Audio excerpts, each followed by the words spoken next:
Mga kapuso, iba yung pag-iingat sa mga lugar na inulan at binahan itong weekend dahil posible yang maulit. Ayon sa Pag-asa, patuloy na umiiral ang Intertropical Convergence Zone o ITCZ na magpapaulan sa Barm, Zamboanga Peninsula, Soc-Sargen, Lanao del Norte, Misamis Occidental at Palawan. Easterlies naman ang nakakaapekto sa nalalabing bahagi ng bansa. Ang dala niyang mainit at malinsangang hangin, posibleng magdulot din ng localized thunderstorms lalo sa hapon o gabi.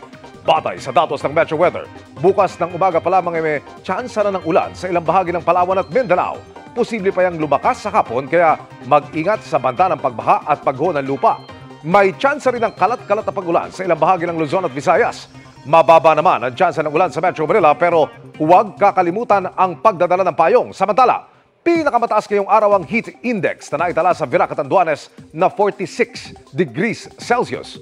Posibleng umabot muli sa danger category ang damang init bukas sa ilang lugar sa bansa kaya magdoble ingat.